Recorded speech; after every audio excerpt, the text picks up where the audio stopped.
Morphological analysis. Morphological analysis करने से पहले रिवाइज कर लेते हैं अपन ने प्रीवियस लेक्चर में क्या पढ़ा। मॉर्फोलॉजी में अपन वर्ड कैसे फॉर्म होते हैं और उसके अंदर क्या रूल होते हैं वो पढ़ा जाता है। मॉर्फिम स्मॉलेस्ट मीनिंगफुल वर्ड होता है जो दो पार्ट में डिवाइड होता है।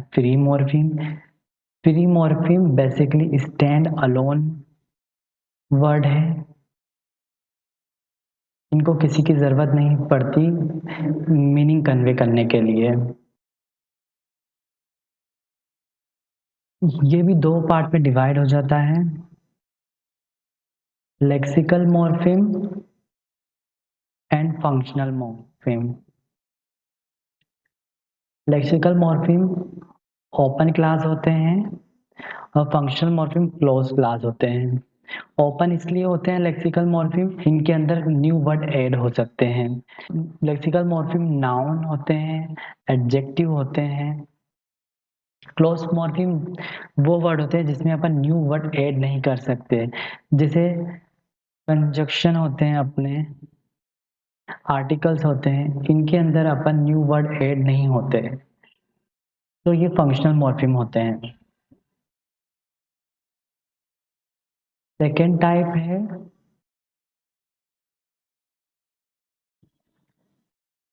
मॉर्फिम का बाउंड मॉर्फिम। मॉर्फिम वो होते हैं जो स्टैंड अलोन नहीं होते,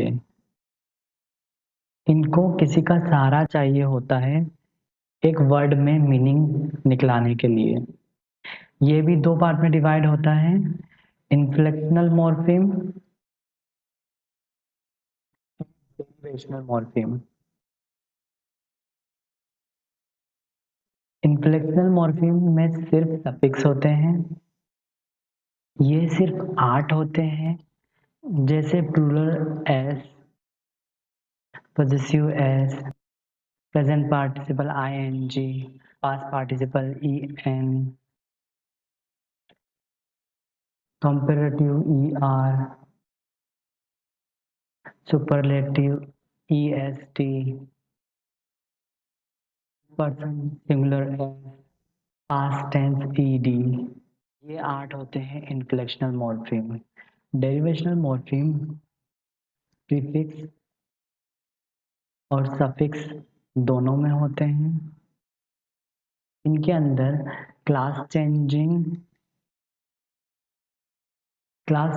वो होते हैं जो ओरिजिनल वर्ड को न्यू वर्ड में जब चेंज करते हैं तो उनकी क्लास भी चेंज कर देते हैं।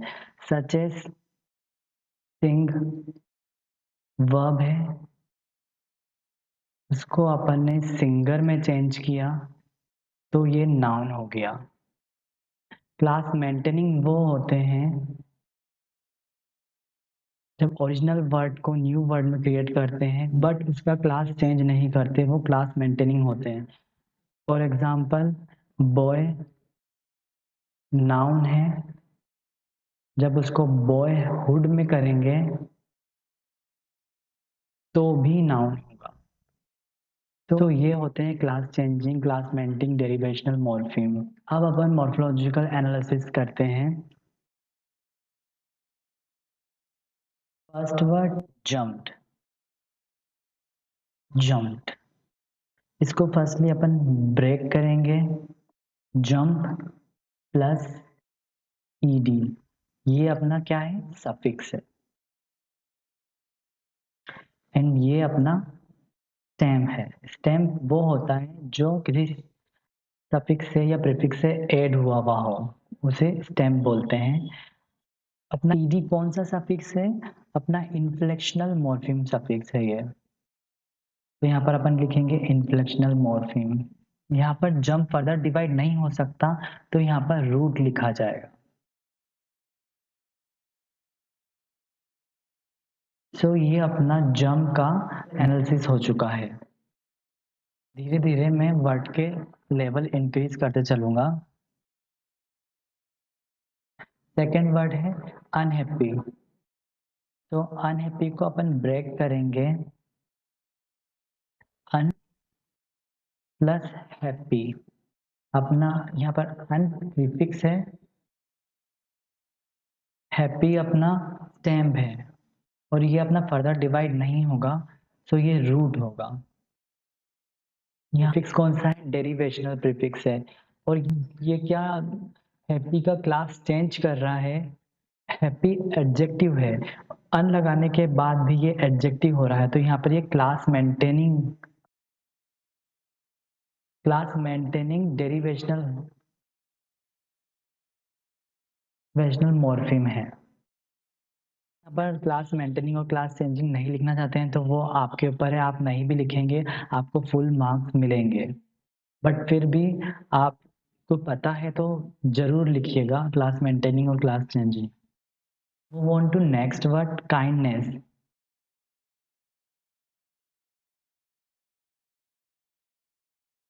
काइंडनेस को अपन डिवाइड करेंगे काइंड प्लस नेस, एंड यहाँ पर अपना स्टेम हो गया एंड फर्दर डिवाइड नहीं होगा तो रूट भी हो गया। नेस अपना सफिक्स है। अब कौन से टाइप सफिक्स है ये क्लास मेंटेनिंग डेरिवेशनल सफिक्स है।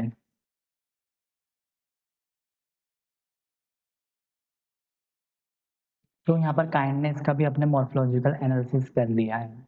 आप एक बात पे और ध्यान दीजिए, काइंड एक फ्री मॉर्फिम भी है, बिकॉज यहाँ पर ये स्टैंड अलोन भी हो रहा है। पर फ्री मॉर्फिम लिख सकते हैं, बट अपन रूट लिख रहे हैं तो रूट का बेसिकली मीन्स यही होता है कि वो फ्री मॉर्फिम है, उसका ओरिजिनल फॉर्म है, मीनिंगफुल फॉर्म है। Next word is replay. Replay एक वर्ब है, उसको अपन पहले ब्रेक करते हैं, री प्लस प्ले। यहाँ पर प्ले स्टैम्प है, रूट है, री अपना प्रीफिक्स है। कौन सा प्रीफिक्स है? ये क्लास मेंटेनिंग प्रीफिक्स है।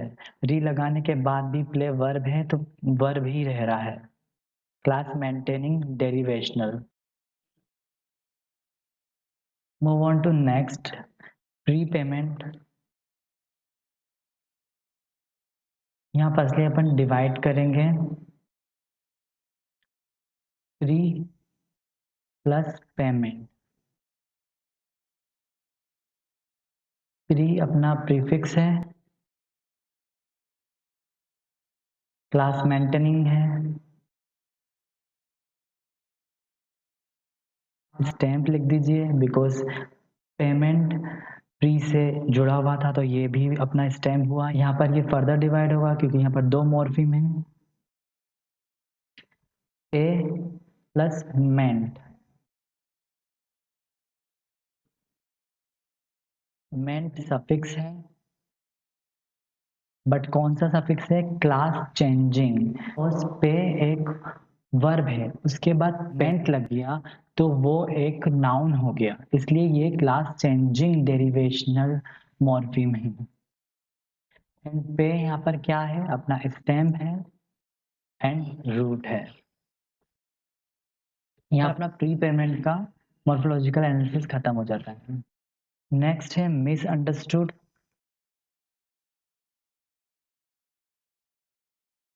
अपन पहले इसको ब्रेक करेंगे, मिस प्लस अंडरस्टूड। मिस यहाँ पर प्रीफिक्स है, ये क्लास मेंटेनिंग प्रीफिक्स है बिकॉज ये अंडरस्टूड का क्लास चेंज नहीं कर रहा है। अंडरस्टूड अपना स्टैम्प हो गया। अंडरस्टूड पास्ट टेंस किसका है? अंडरस्टैंड का है, तो यहाँ पर अपन अंडरस्टैंड एंड ईडी लगाएंगे। तो ईडी यहाँ पर सफिक्स है, कौन सा सफिक्स है? इन्फ्लेक्शनल सफिक्स है। हाँ, अंडरस्टैंड स्टैम्प है एंड रूट भी है। अब ये रूट कैसे हो गया? अगर स्टैंड को डिवाइड करेंगे तो दोनों का मतलब डिफरेंट हो जाएगा। सो यहाँ पर अंडरस्टैंड एक कलेक्टिव वर्ड है, इसको फर्दर डिवाइड करेंगे तो दोनों का वर्ड डिफरेंट हो जाता है, जो मिलने पे अलग होता है। तो इसलिए यहाँ पर ये रूट है। नेक्स्ट वर्ड देखते हैं, मिस इंटरप्रिटेशन। पहले अपन लिख लेंगे मिस इंटरप्रिटेशन। पहले इसको एक एक करके डिवाइड करेंगे। मिस इंटरप्रिटेशन,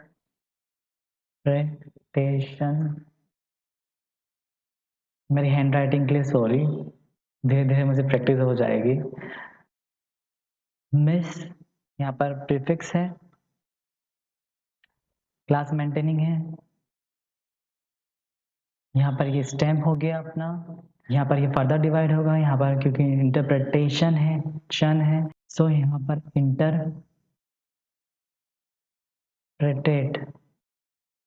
इंटरप्रेट आएगा और यहाँ पर सन आएगा। सन यहाँ पर अपना सफिक्स है, ये क्लास क्या है, ये क्लास चेंजिंग डेरिवेशनल मॉर्फिम है। सो यहाँ पर ये क्लास चेंजिंग डेरिवेशनल है, क्योंकि इंटरप्रेट अपना वर्ब है, यहाँ पर अपन सन ऐड करते हैं तो ये नाउन हो जाता है। सो डेट्स वाई ये अपना क्लास चेंजिंग डेरिवेशनल है। आपको कभी ये समझ नहीं आ रहा है क्लास चेंजिंग कौन सा है क्या है, आपको लिखने की ज़रूरत नहीं है, आप इतना भी करके आएंगे तो आपको फुल मार्क्स मिलेंगे। क्लास चेंजिंग की जगह आप डेरिवेशनल मॉर्फिम लिख के आ सकते हैं। Move on to next one, enlightenment. पहले यहाँ पर एनलाइटनमेंट को लिख लेंगे। नाउ अपन इसको डिवाइड करेंगे। एनलाइटनमेंट, मेंट अपना सफिक्स है, क्लास चेंजिंग है, क्लास चेंजिंग डेरिवेशनल है,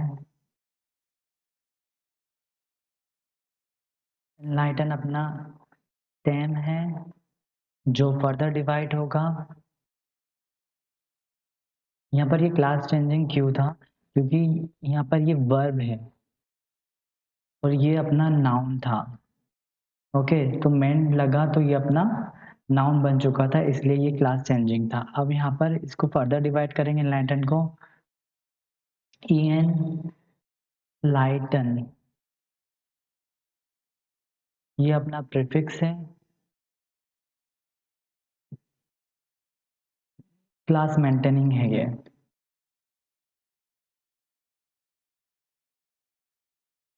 ये अपना वर्ब है, तो एन लगा था तो ये वर्ब था तो वर्ब ही रहा।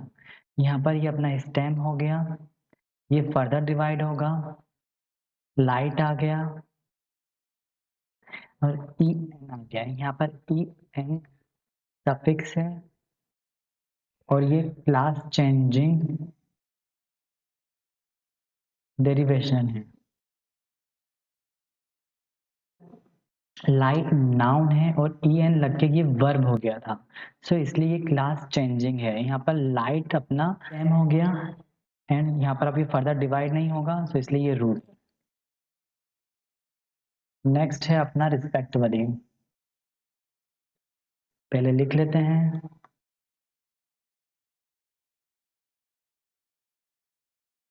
इसको डिवाइड करेंगे पहले, रिस्पेक्टिव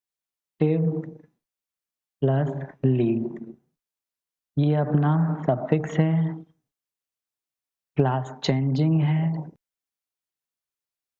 बिकॉज रिस्पेक्टिव अपना एडजेक्टिव है और ये अपना एडवर्ब था पूरा वर्ड। ये अपना स्टेम हो गया, इसको अपन फर्दर डिवाइड करेंगे, रिस्पेक्ट प्लस टिव,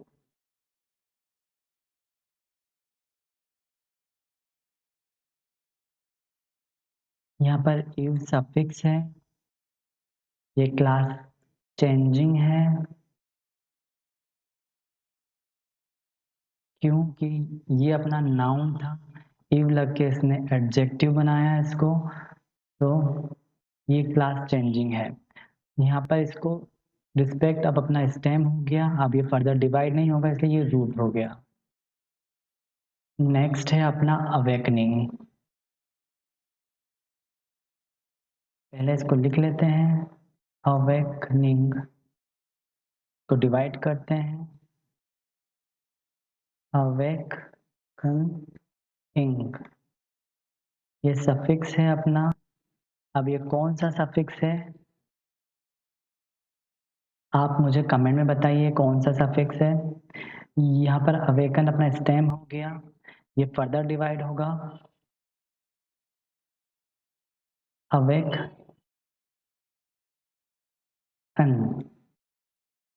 यहाँ पर ये अपना स्टेम हो गया और ये अब फर्दर डिवाइड नहीं होगा इसलिए ये अपना रूट हो गया। अन यहाँ पर सफिक्स है और ये क्लास चेंजिंग है।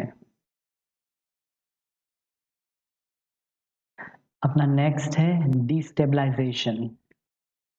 इसको पहले लिख लेते हैं,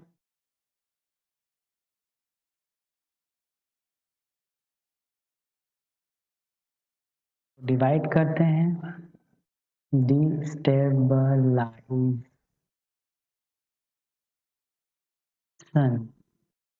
जब भी मेंट और सन लग जाए definitely they are class changing, ये सफिक्स है और क्लास चेंजिंग डेरिवेशनल मॉर्फिम है। यहाँ पर ये स्टेम हो गया बट फर्दर डिवाइड होगा,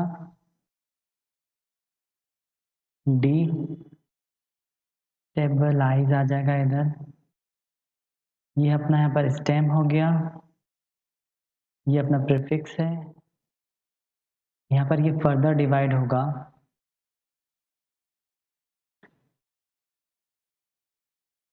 स्टेबल, EISE, तो ये अपना सफिक्स है, क्लास चेंजिंग है।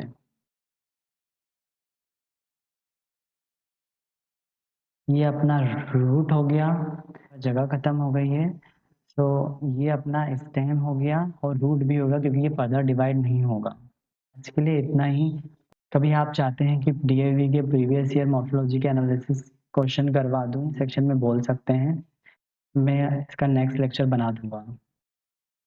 तो thank you so much for watching. आशा करता हूँ आपको समझ आया होगा। आपको कुछ चीज़ नहीं समझ आई होगी तो मुझे आप बोल दीजिएगा, नेक्स्ट इसका पार्ट बनाऊंगा तो आपको उसमें और अच्छे से समझ आ जाएगा। Thank you so much for watching.